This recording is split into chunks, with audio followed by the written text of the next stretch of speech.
A rubber head, and all my puppets were like that. I used acrylic paint on rubber heads, and that's what they look like until I changed them over to the cloth heads that I just showed you. Well, working with people and puppets, I wanted to be outside of the puppet theater, eyeball to eyeball with the audience. Now, to me, as I've studied for the past 25 years, puppetry and ventriloquism, people separate them all the time.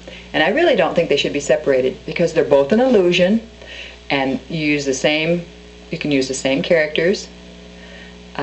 So I really am going to consider both things as I teach in this series. I'm going to teach you how to make the puppets, how to make a puppet theater, and various puppet theaters, and how to make stuffed toys into puppets and ventriloquist figures.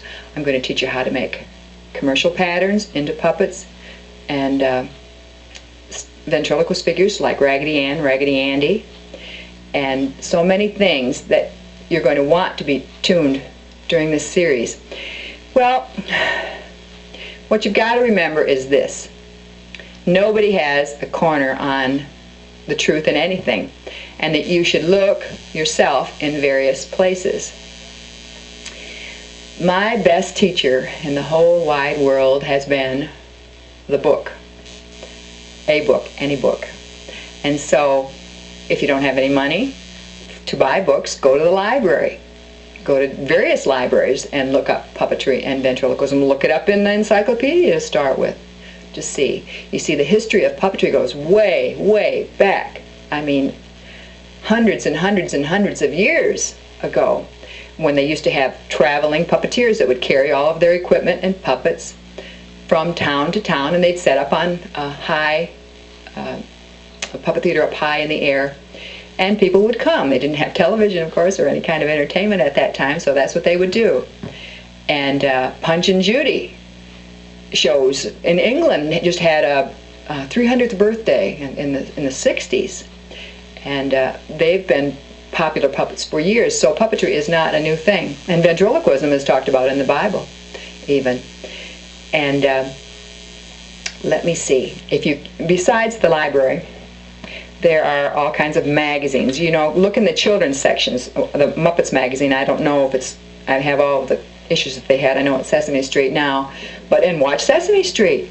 My children were little, and we all would sit down and watch it together, and I learned so many voices from watching them. When you hear cartoon voices, go watch them with your children or your grandchildren or the neighbor children, or go watch them by yourself and imitate the voices. Tape record them a little bit if you have to play them over and over again. I do one show in this series called Voices, Accents, and Dialects that you won't want to miss, because that's what we talk about.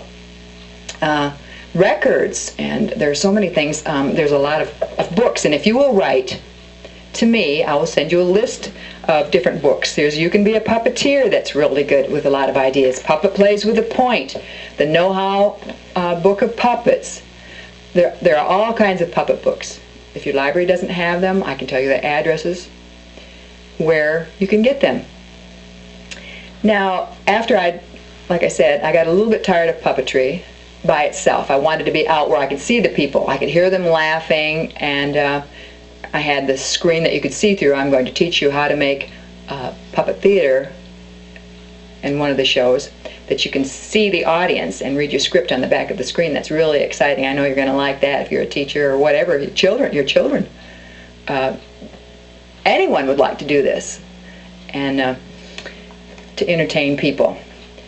Then I got this book, Then I got this record, Jimmy Nelson's Instant Ventriloquism, with Danny O'Day and Farfel. In fact, I got to see Jimmy Nelson on the Chesaning Showboat here in Michigan a few years ago, and I sent him a packet of things that I'd done and told him that I had learned originally from his record. You don't need a teacher. You really don't even need me. I just point you in the right direction. There are all kinds of records and all kinds of courses.